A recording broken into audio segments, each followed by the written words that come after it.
চিকিৎসালয়টো এতিয়া চোৰৰ তাণ্ডৱ কামৰূপ জিলাত সংঘটিত হ'ল এনে এক চুৰিকাণ্ড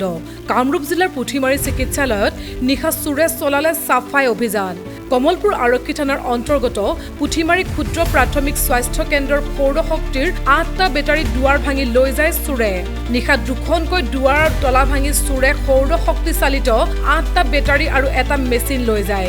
ঘটনা সন্দৰ্ভত চিকিৎসালয় কৰ্তৃপক্ষই কমলপুৰ আৰক্ষী থানাত এজাহাৰ দাখিল কৰে যোৱাকালি ৰাতি পুথিমাৰী মিনি PHCৰ পৰা কোনো দুৰ্বৃত্তই পিছফালৰ দুৱাৰ ভাঙি আমাৰ সোলাৰ সিস্টেমৰ পোহৰ ব্যৱস্থাৰ সোলাৰ সিস্টেমৰ 8টা বেটাৰী তথা মেচিনটো দুৰ্বৃত্তই আমাৰ ইয়াৰ পৰা অন্তৰ্ধান কৰে কেইটা বেটাৰী আছিল বেটাৰী 8টা আছিলে আৰু কি মেচিন আছিল এটা মেচিন আছিল চোৰ কোনখনৰ পৰা আহিছিল পিছফালৰ দুৱাৰেদি তেখেতসকলে প্ৰৱেশ কৰিছিল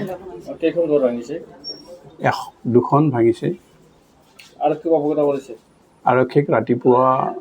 FIR দিছোঁ মই কমলপুৰ আৰক্ষী বিষয়াক আৰক্ষী আহি পোৱা নাই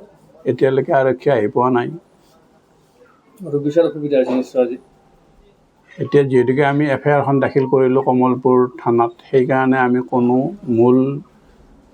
মূল ঘৰৰ ভিতৰত আমি প্ৰৱেশ কৰা নাই কাৰণ কিয় তাতে ভৰিৰ বা হাতৰ চিহ্ন থাকিব পাৰে তেওঁলোকে আহক চাওক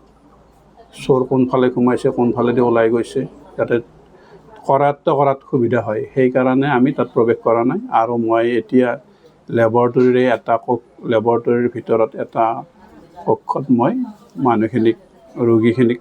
ধুনীয়াকৈ সুগৰমে চাই আছোঁ আগতে বহুতবাৰ চুৰি হৈছে ইয়াত আগতেও হৈছিল সেইখিনিও আমি FIR দিছিলোঁ কমলপুৰ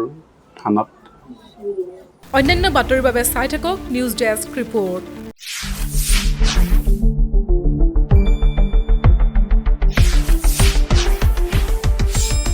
শুদ্ধ আৰু বিস্তৃত বাতৰিৰ বাবে চাই থাকক নিউজ ডেস্ক ৰিপৰ্ট